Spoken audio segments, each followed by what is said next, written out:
Very much, Pat. You certainly put a lot of things into the mix and put a lot of things into context. So I know it's not too much for the venerable Professor Brooks to handle as he analyzes the economic outlook 2019. And of course, Professor Brooks is our feature speaker and our next speaker. He is a man who really needs no introduction, but I think it would be remiss of us, and he said so as well, that we need not do it because he didn't feel that we needed to go through all of that. However, I think it would be remiss of us, Professor, to not at least highlight some bit of your illustrious career. As we know, he is the chairman of the NGC Group of Companies, and he's the retired Chief Operating Officer of AmCham, the publicly listed conglomerate. He serves on the board of NEL and TSTT, where he chairs the Investment Committee and the Tenders Committee of NEL and TSTT, respectively. He is an attorney at law and has served 4 years unopposed as the Vice President of the Law Association. A graduate of the Hugh Wooding Law School and UWI, he was awarded the title of Distinguished Alumnus of the University in 2014 and Professor in Practice in 2018, where he continues to give back. Professor Brooks is a graduate of Columbia University, where he attained an MBA Dean's Honor Roll. As a former deputy chairman of the Caribbean Court of Justice Trust Fund, he chaired its Finance and Investment Committee for 10 years. A regional thought leader, he is the immediate past president of the Family Planning Association, serving the association for 22 years. He's a certified mediator and chartered arbitrator, skills that I assume are coming in quite handy at the moment, Professor. Professor Brooks, is Giselle laughing? Oh. Professor Brooks has been honored by Rotary International and his alumni, Queen's Royal College. He's also a member of the Standing Energy Subcommittee of the Cabinet of Trinidad and Tobago. I invite Professor Brooks to share with us thoughts on the economic outlook 2019.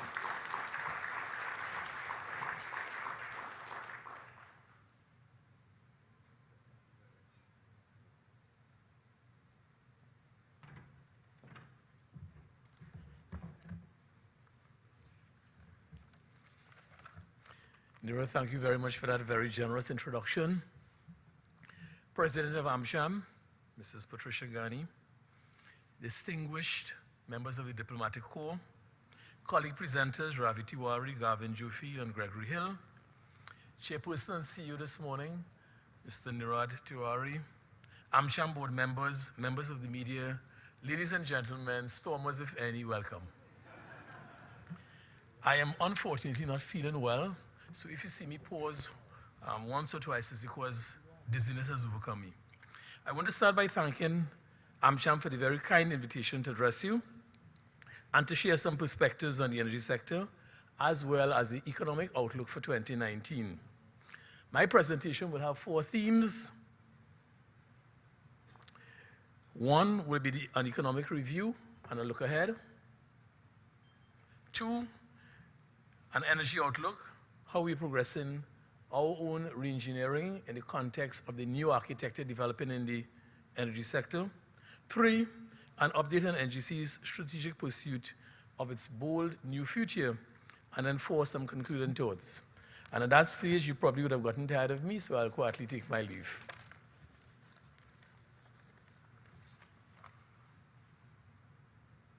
So let's take a look now at the international environment.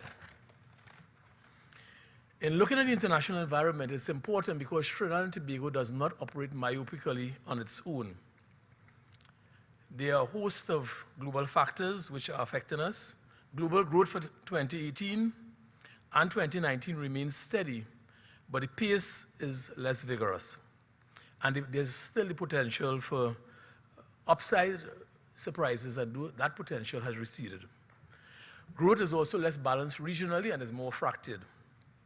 2018 is projected at 3.7%. That's down from the original 3.9%. Some forecasters have it at 3.5%, and 2019 is also projected at 3.7, 3.7, or 3.5, 3.5, depending on the trend lines that you're following. Major influences are trade and tariff measures, increased geopolitical tensions, Iran, Venezuela, and the Middle East, Brexit anxieties, slowing China demand, and tightening financial conditions. If you take a look at the advanced economies, the US, still strong consumer business growth, strong labor market conditions, accommodative monetary policy. There were 4 Fed rate adjustments in 2018. 3 are targeted for 2019, but it really depends on the interplay between accommodative monetary policy and the heating up of the economy in the US and inflationary factors. 2017, 2.2%, 2018, 2.2, 2019, 2.9, and 2020 is projected at 2.5. Eurozone, faster growth since 2017, but still muted at a slightly lesser pace than the US. Growth has slowed there, hampered by the increase in energy prices, which occurred in the March to October period. Private consumption and accommodative policy is what is driving that region. Asia, including China, the influence of sanctions, a weaker Iranian activity because of sanctions, projected shutdown or slowdowns in Turkey has affected Asian growth. China is estimated to be 6.6%. Next year is expected to slow a bit, 6.2%, but it really depends on whether China implements supply-side reforms. In Latin America and the Caribbean, there's a slower pace of recovery at 1.3%. The outlook there is tempered. In the Caribbean, when you look at the Caribbean, you would recall in 2017 there were a host of hurricanes, 4, including Irma and Maria. 2017 was a significant year for losses in hurricanes, $360 billion in economic losses with 17 named storms. What we're seeing in 2018 and projected for 2019 is you're seeing a lot of reconstruction activity, which is driving recovery in many of the territories, plus increased tourism flows. Barbados, fiscal consolidation, and debt renegotiation. Debt to GDP there is still 157%, but you're seeing the right measures taking place, $255 million coming into the Barbados economy through the IMF, through a stimulus program, and Mia Motley taking a very disciplined approach. Corporate tax reforms are going to place organizations from the normal highs of 25 or 30%, perhaps down to the 5-6% level, depending on the application of corporate taxes, which is going to make it an attractive jurisdiction. In Guyana, we all know of the political challenges there with the election, and the political risk factor there in Guyana has increased. It's now 26, I think, 24 out of 26 countries from a risk standpoint in the Caribbean. GDP is at 3.6% because of mining activity and, of course, the anticipated energy, which I'll talk a little bit about later on. In Jamaica, there is broad policy consensus between both parties that has driven, and policy continuity, that has driven continued growth with IMF-backed structured reforms continuing. Jamaica is projected to grow at 1.8% in 2019. So it's an encouraging picture from a Caribbean standpoint. The great danger, of course, in the Caribbean is while you're seeing many of the hurricane-hit economies recovering, it is still vulnerable to hurricanes in 2019 and 2020, and all you need is one blow-through in the Caribbean to affect GDP to the extent of 4 or 5%. So that vulnerability remains, and a conversation needs to occur between states which find themselves in the hurricane path, which really have not contributed significantly to global warming. That's something I think that needs to be on the CSME agenda.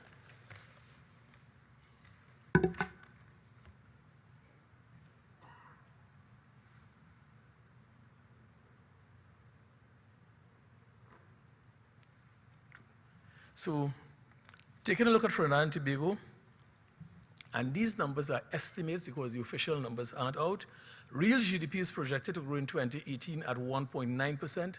Some forecasters have it as low as 0.9%, following persistent decline since 2009.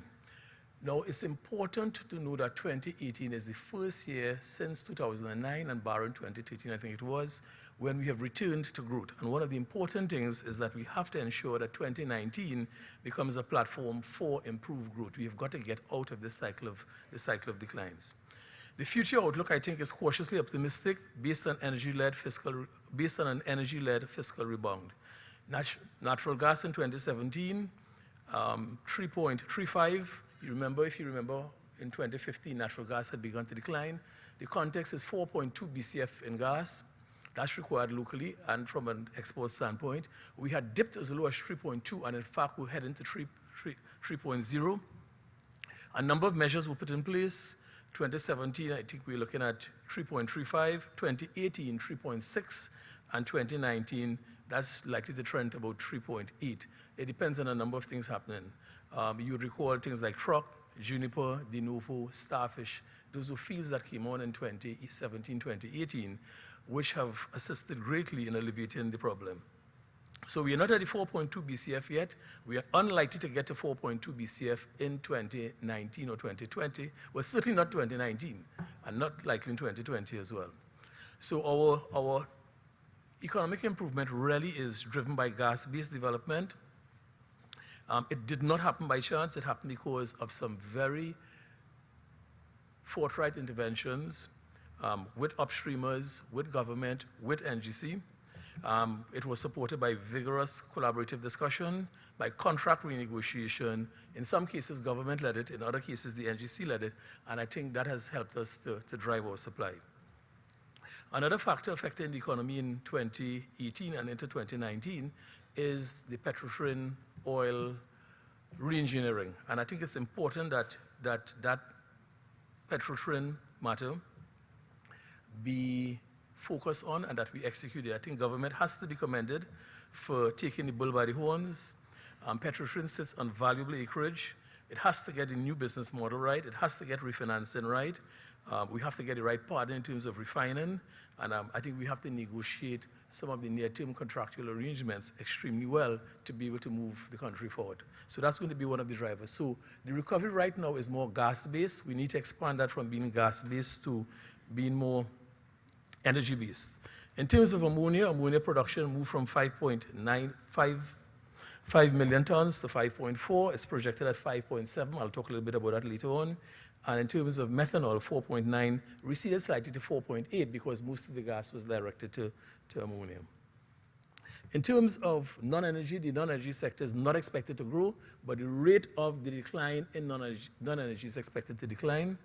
The initial suggestions are that it's going to be around 0.2% decline year on year. Construction would have sort of flattened out. We need to get construction to grow again. And one of the things I think that we have to encourage government to do is we have to encourage government to get more involved in the PPP space to provide projects to stimulate the economy as we move forward. In terms of import cover, it's 8.369 billion. That's at start of year. That slipped to 7.9 billion. We are now at 8 months of cover. That's something that we have to worry about because while we're still comfortable at 7.9 billion and 8 months of cover, you don't want to get to that dangerous 5 and 4. Jamaica is actually at 5. Barbados is at 3 months. You don't want to get there, and therefore we have to be very judicious about how we manage our import cover. Debt to GDP is 62.9%, with the deficit being managed, I think, carefully. Government needs to be commended because the 2017-16 deficit was 9.1%. The deficit in 2018 is projected at 3.9%, and for 2019 it's projected to slip a little bit. Our revenues are targeted at 47.7%, expenses at 51.8 billion. 47 is likely to slip a little bit because oil prices, which were projected at 65 are now going to be at 55 billion. What that means is that we're going to lose about $1.5 billion in income coming in, and therefore there has to be some rationalization of expenses, and we have to keep a watching eye on what happens with energy. Trinidad and Tobago Stock Exchange was 1.266. That's in terms of index points. That would have increased about 12% in 2018. Compared to Jamaica, Jamaica would have increased about 32%, but many of the global indices would have declined in 2018. It was a year of tremendous volatility. Our local stock exchange would have been driven largely by acquisition activity.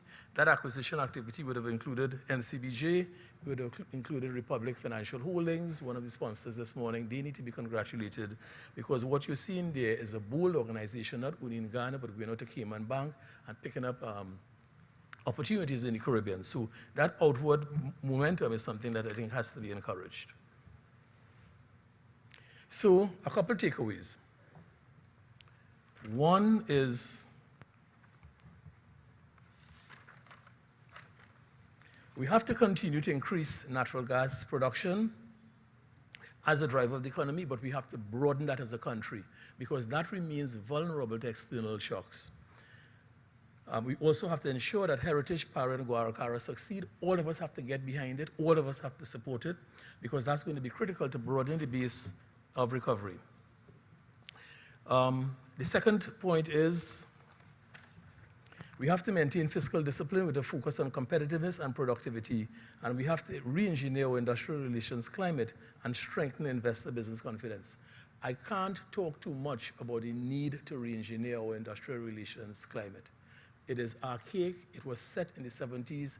The legislation does not support collaborative activity. It's absolutely important that we change the legislation because the factors and the architecture around it has changed. And if we are to drive us, Patricia was speaking to, the country, we need the right kind of enabling factors and we need the right kind of architecture from an industrial relations standpoint. In terms of foreign exchange, just a little segue to foreign exchange, energy sector flows increased in 2018, which allowed an improvement of 27.8% in foreign exchange to come into the country. During the period October to December, you'd have seen some slippage in that because you'd have seen some moderations in terms of energy output, natural gas output in November. That was attended by upstreamers working on maintenance and working on some operational reprogramming. That's now back out of the way, so we should see some improvement in Forex flows in 2019. And you'd have also seen too the imposition of the 12.5% royalty, which also added to our inflows. So the message here is, from a Trinidad and Tobago standpoint, what we have to do is we have to control the controllables. We do not control international energy prices. We are a price taker.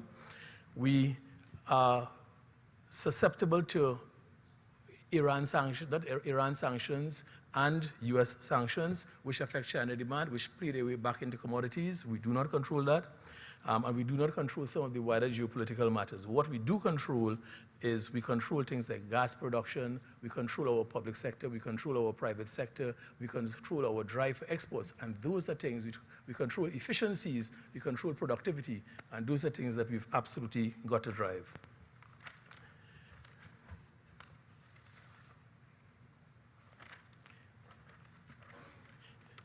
The other big movement in terms of Forex is that interplay between the US accommodative rates and our local currency. We had one increase in our repo rate in 2018. If the US continues to increase its Fed funds rate, what that is going to do is that is going to create the impetus for capital flows, people chasing interest rates, etc. Next area is we have to revive entrepreneurship and deepen support of the SME sector. My view on entrepreneurship and support of the SME sector is that we have a systemic problem with the ecosystem. We have a disconnected entrepreneurial ecosystem, and we've got to fix it. So people run from institution to institution. They run to the bank, they run to a particular ministry, they try to get a partner, they try to get help in terms of our mentoring and coaching, they try to get help in terms of a business plan. And while we have an enabling environment in terms of the Exim Bank, Export TT, we have good partial scope agreements, we have the Cuba CARICOM agreement, what we don't have is a cohesive ecosystem. And a cohesive ecosystem involves us bringing Cariri, Trinidad and Tobago Bureau Standards, LOCJAC, UWI, the Chambers of Commerce, NETCO, Exim, the ministry, and to try to coordinate a system so that you move from ideation to prototyping, to certification, to testing, to strategic planning, to investment financing, to facilitation, to export, and then if that company is ready, we are then able to take them and put them onto the stock exchange with a company partner with it. That's the sort of cohesive ecosystem we need, and that's something that we're looking at from a university standpoint. That's why I'm at the university, and as well, we're looking at the university's own system as well as the national system to rework that. If you have a cohesive entrepreneurial system, what you're also able to do is to take many of the Petrotrin workers who can provide skills if they incorporate and take those companies to Guyana, take those companies to Ghana, take those companies to Grenada, etc. Similarly with TSTT in the digital space. So it's important that we take a fresh look at the SME sector, which is a critical driver of growth, as well as entrepreneurial talent, and start teaching people when they leave university to look for jobs. And the best time to look for jobs is when jobs are hard to come by. And for retirees as well, if you retire and you have a lump sum, it gives you a golden opportunity once you have the courage to start to move forward and to establish your own business. So I think this is an important message. Digitization is the new normal, and we have to embrace it. My view on digitization is it's not an option. Quite simply, it is not an option. And we are in danger of missing the boat in Trinidad if we aren't careful. It's not an option. It's the new normal. If you're in finance, blockchain technology, artificial intelligence. We are now looking in the group at taking a look at bots to do a fair amount of our data entry and to automate that. Augmented reality. We visited, a lot of the testing is now taking place, HSSE, using augmented reality. Drone technology for maintenance, to cut your maintenance time, to improve your inventory stock, and to reduce your costs. Top 1000, top companies, Apple, Alibaba. If you're shopping now, you're using Airbnb, Expedia. So the world has gone digital, Facebook. So it's critical that both government and the energy sector drive e-government, and all of us drive e-government. Without going too deep into that, you have facial recognition, you have machine-led checkouts, license plate recognition. Gary Griffith is talking about intelligent policing. In the energy sector, one of the recommendations that I think we have to look at, and NGC has to be part of, is getting the Ministry of Finance, getting the Ministry of Energy, getting the new Petrotrin, which is Heritage, PARI, and NGC on the same data platform, sharing the same system, having one back office in terms of accounting, shared services moving forward, democratizing information, speeding up decision-making, and really causing us to become a far more agile player in the energy sector with data shared across all platforms. Because one of the key things is that I think we have to improve our jurisdictional competitiveness. You all agree? Good. National efficiencies, that's the final part of the conversation. We have to fix our public sector. The old civil service culture of somebody coming to the department and having no control over that individual, no right to discipline him, the person moves. We have to modernize our public sector if we are to move forward. But it's not only the public sector, part of the conversation too has to do with how all of us operate. If you take a look,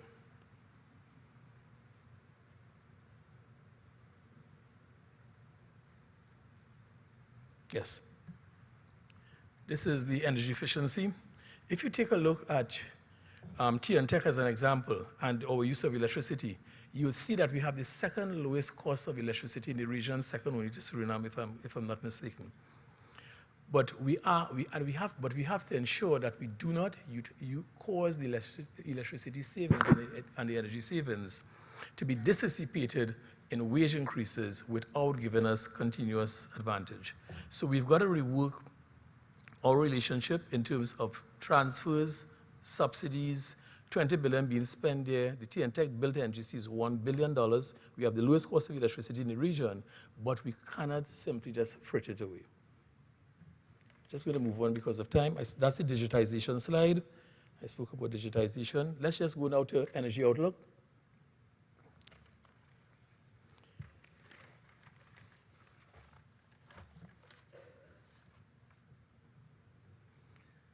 In terms of energy, global supply-demand balance has changed. It's changed in LNG, it's changed in ammonia, it's changed in methanol, it's changed in shale oil. Traditional importers are now exporters.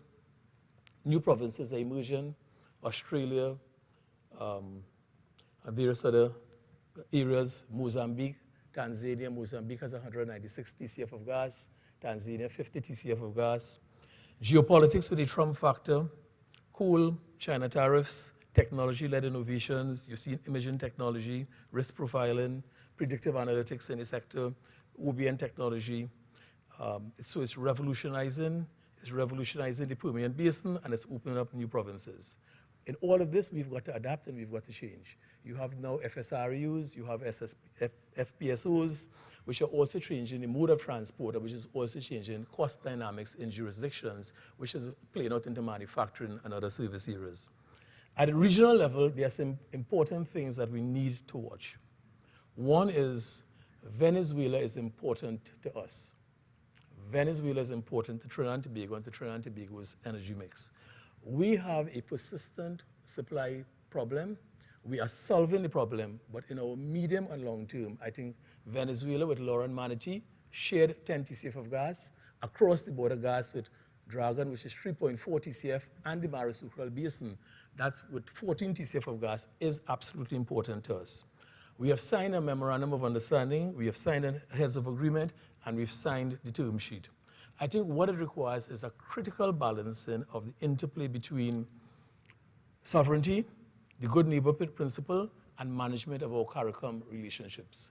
It is not something that we could walk away from. It's a delicate, deliberate walking of a tightrope to ensure that we provide Venezuela with the benefit of our infrastructure and facilities, while at the same time, we are being respectful and careful to the rights of our Caribbean colleagues and as well the desires and views of major territories.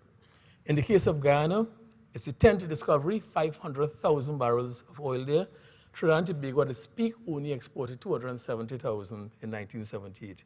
2020 is projected to deliver 120,000 barrels, going to 500,000 barrels by 2023. All of the majors are there. Anadarko, Exxon, Hess, BP, Repsol. It's more of an oil play than it is a gas play.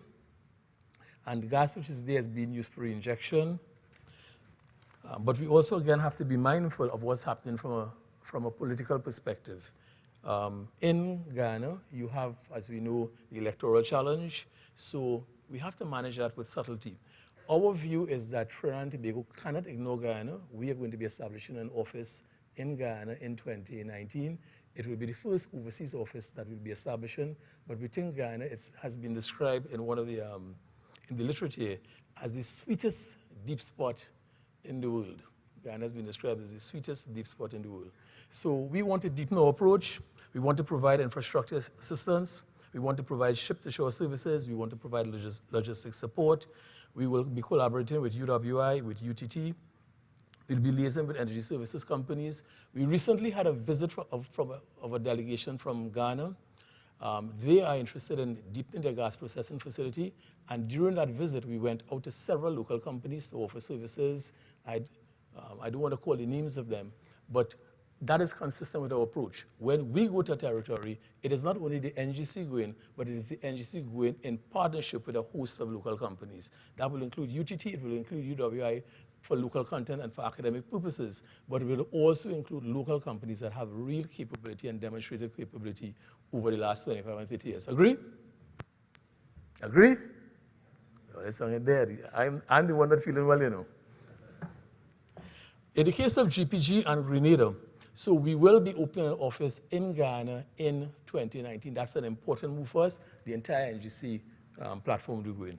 In Grenada, we are attracted by what we see in Grenada. We have executed a memorandum of understanding as well as a GSA, a gas supply agreement with Grenada.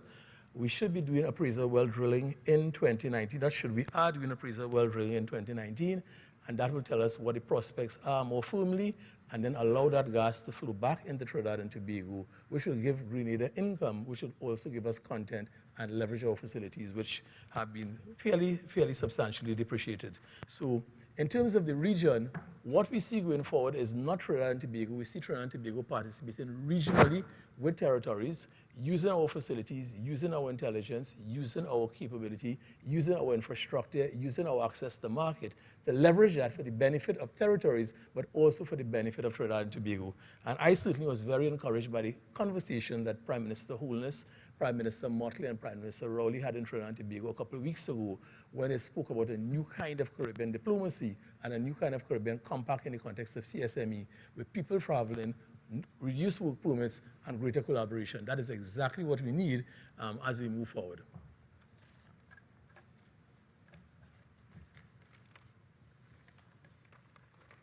So this is what the picture looked like in 2015, the graph to your left. That's what we call Mount Trinidad. And when our board came in to assume its instruments in 2015, the situation was very dire. We had $4.6 billion in claims. Gas was at 3.2 BCF. Contract negotiation had not started, and there were many contracts outstanding. It was a frightening situation. And price and production had collapsed at that stage. We have been able, since that time, to have double-digit increases. We moved from 3.2 BCF to 3.6. Angeline starts in 2019. That's going to provide some work in terms of local content. BP's work program is $10 billion. And one of the things that we're doing is that we're trying to cause more of that to be spent locally. We have the Guyana field, which came on stream with De Novo. We are 20% shareholder. That came on stream in 2018. That is a recognition that there's value in small pools of gas, what we call marginal fields, between 30 to 500. We have ranked them in our portfolio. We are collaborating with the ministry. We are collaborating with agile small providers. That came on stream in 2019. I think I saw Joel here this morning. I think we need to give Joel a round of applause. That was a great, great job.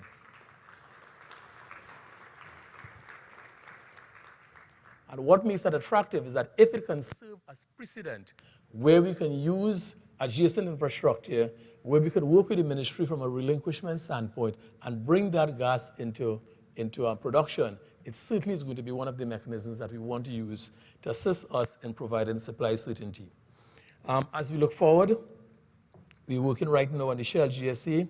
We're encouraged by what we see in terms of BP and the Columbus Basin. Savannah and Macadamia add about 2 to 3 TCF of gas.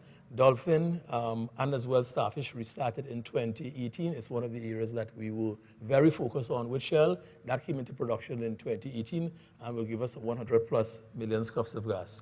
And BHP in terms of Victoria in the Deep, Leclerc, that's programming for 2022, 2023.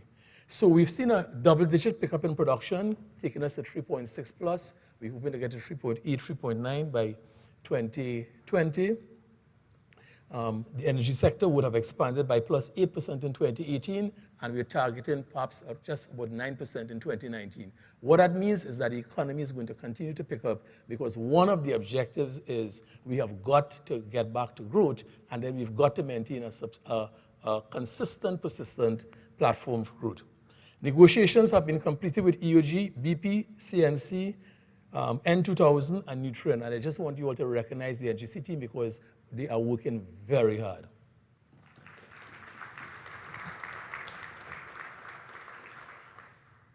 Others are targeted for 2019, MHTL complex, Methanex, local content with BP. I spoke about 10 billion with the Cassia compression coming in. And there's potential to work on the top side and the jacket, one of which is coming to Trinidad. On the crude oil side, I think we have to be careful because crude oil production continues to slip. It would have slipped from about 71,000 barrels to about 68,000 barrels. One of the key imperatives of the new Petrotrin is that we've got to get that exploration and production up, and we've got to utilize that acreage. And we also announced we being the government, also announced a competitive bid round in 2018 that closes in 2019.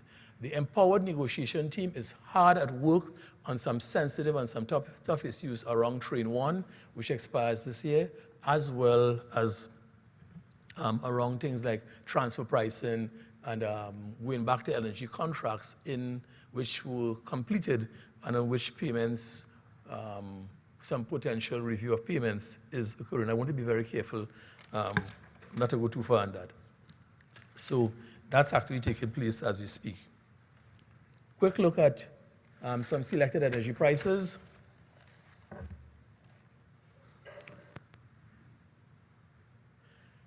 (2018) oil was budgeted at $65. 2019 oil budgeted at $65.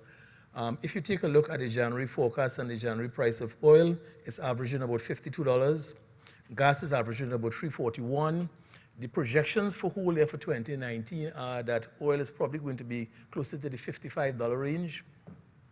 And I think the minister has already sent a signal that he has to revise the oil price and he has to also take a look at the budget. So we have to look carefully at what we expect in his March conversation from a national standpoint. That will take out probably about $1 billion to $1.5 billion in expected revenue, which means that there's going to be a tightening on the expenditure side. So from an externals, oil has slipped since the highs of October 2018 from $86 all the way down to the mid-50s. In some cases, it drops below 50, which means that the SPT income, which is due to the country, is not coming in, and that places further revenue pressure on us. The outlook is for potential recovery, but more of a sideways projection. In terms of gas, That's projected to be in the order of about $3.02, $3.03, slight decline in last year, but it was about 3.04, 3.05. And in the case of LNG, the LNG projection is that global growth, growth in the sector is expected to be at 6% all the way through 2025, but the Asia arbitrage is expected to reduce. Those prices are around $11. The prices that we see in our region would be a bit less than that, but that arbitrage opportunity is expected to reduce. Ammonia, America's demand has slipped because of more rain. We expect more mega plants to continue to replace oil capacity. There are some supply challenges. FOB Caribbean is going from 276 to 286 to 305. The simple message inside of there is we expect ammonia prices to improve slightly, which means that the income from ammonia is expected to continue. The headline in terms of methanol is methanol prices will slip a bit. It's tracking oil. We expect a sideways improvement in oil, so methanol should improve. But interestingly, in 2019, one of the things that we saw in 2018 and we've seen in 2019 is that with increased gas certainty and with increased gas, you will see increased methanol production. And add to that the fact that the CGCL plant in methanol is going to come on stream around the middle of 2019. So we expect to see more production in the case of methanol, which is offsetting the slight price increase.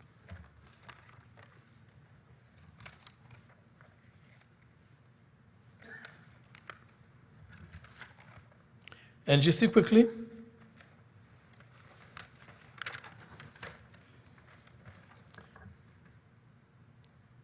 We have 4 pillars: develop the organization, secure the current business, grow locally and internationally, and strengthen our national contribution. Our vision at NGC is not to be a domestic player. There is no room for domestic companies operating in today's world in energy. You've got to be an integrated player across the value chain, but you also have to be operating in multiple jurisdictions to reduce your risk and to improve the richness and the consistency of your earnings. And that's exactly what we're trying to do. So we've refocused, we've reorganized the team, we have refined the NGC role, we have built organizational capacity, we are synergizing in the group to ensure that 1 + 1 = 3, 1 + 1 = 4, not 1 + 1 = 2. And we are leveraging efficiencies across the group. In terms of securing the current supply, I've spoken to many of the things that we're doing in terms of ensuring supply certainty, optimizing contracts, customer portfolio management, because we're working with our customers to try to optimize their own portfolios and how they perform and to drive operational excellence. And from a growing locally standpoint and growing internationally, you'd have seen the several things that we've done in Guyana, in Mozambique, in Grenada, in Venezuela, and we'll talk about a couple other things as well. And strengthen national contribution. So what we have is a refocused, re-engineered organization. We have rationalized it where we have to, and that is driving double-digit growth in 2017. We are maintaining that target in 2018. Governance, all orders completed. We are on track to complete our orders in 2018, and our role is that of transporter, aggregator, merchant, marketer across the value chain. Our targeted trajectory in 2018 and 2019 is 12% annual compounded growth. Our profit before tax moved from $515 million in 2015 to $2.2 billion in 2017. We are targeting a further 12% in 2018. And I think we're going to maintain that trend line. I can't say too much about it, but I think we're going to maintain that trend line. We're also looking at opportunities for inorganic growth as well. We have an asset base of $43 billion. We have already identified what is possible in terms of borrowing and as well how could that borrowing fund growth. So the approach to growth is going to be an organic approach as well as an inorganic approach. And our mantra is that we have got to grow to become an international player with an integrated value chain. So the NGC team and NGC group hard at work.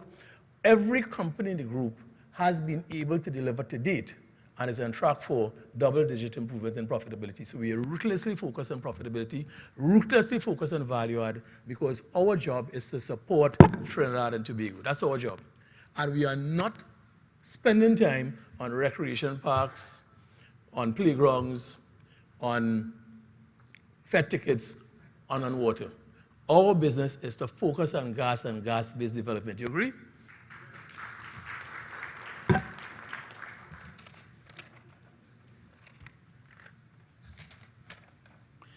So this is a look at some of the projects that we have.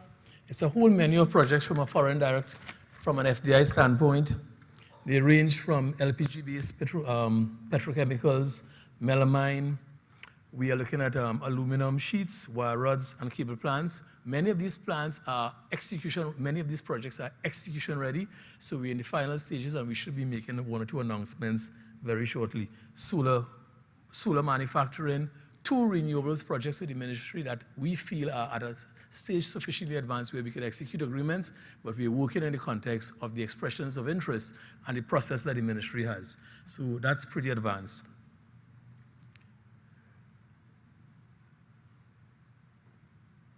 Good. Okay, so that's a quick look at our globalization strategy. Mozambique, Tanzania. We are looking at opportunities in the US in terms of participations there. We have a very deliberate approach, Venezuela and Grenada, and I could talk a little bit more about that as we move along. This is TT Engage, and Pat talked about us being ranked at 104 in the Ease of Doing Business Index. And one of the things that we have done at National Energy is in collaboration with 15 stakeholder organizations.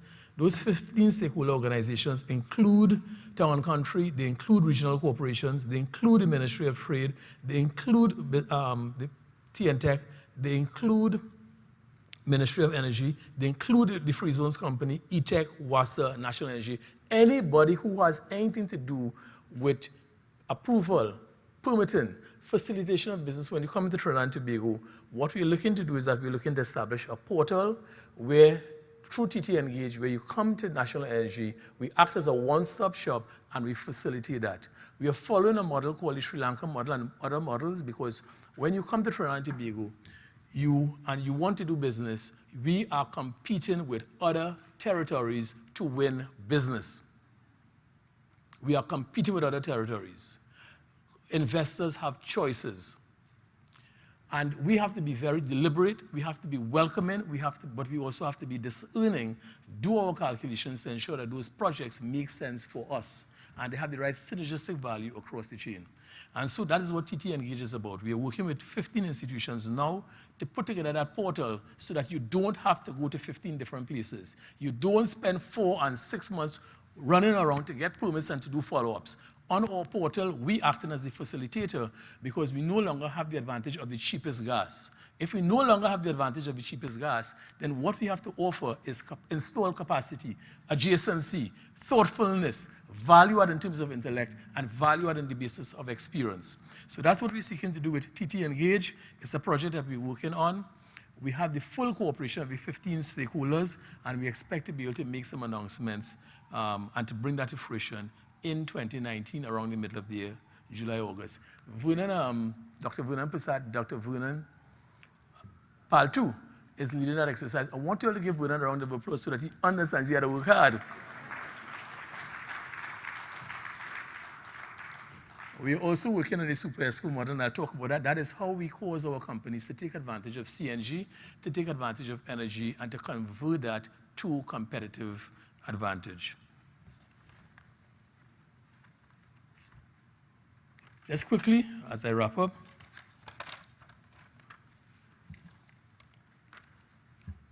some concluding thoughts.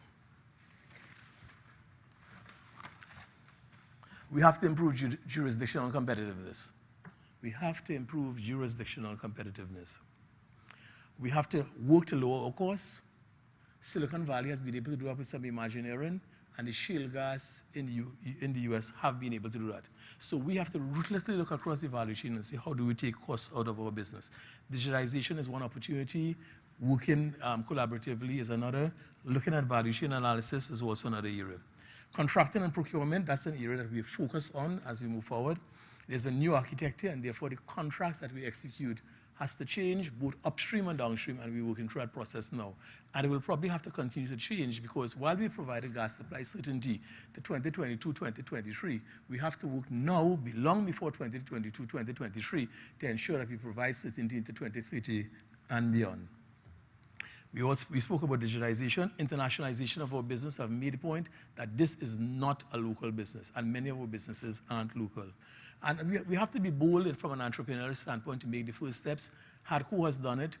You have people like SM Jalil who have done it, and many other companies have done it. But we are at a greater scale and size than they are, but we're going to be focused on internationalization of our business. Final slide. So concluding thoughts is success for us is not an option, and success for Trinidad and Tobago is not an option. Success is our only option. We have to continue to build on the platform that we have. In 2018, we have seen some growth, and to push that out, we are going to have some challenges. We have to broaden the base of growth, which right now is gas-based, and we have to push that out beyond gas into oil, and then we have to have a further diversification of our economy to bring many sectors along. I think digitization can be a key partner. I am very encouraged by what I see in terms of the approach of the government, in terms of a disciplined approach, which is managing our fiscal deficit, but the accumulated fiscal deficit is $38 billion. And we have to be very careful with that number to try to bring it down, and therefore we have to encourage companies to go out in the context of partial scope agreements and in the context of other agreements to be able to generate earnings. So I am very encouraged. We at the NGC are going to play our part. We have delivered up to 2017. You will see our results very shortly. And we're going to continue to focus on our mandate to ensure that when we look back, we can say we've done a good job for the people of Trinidad and Tobago. Thank you very much.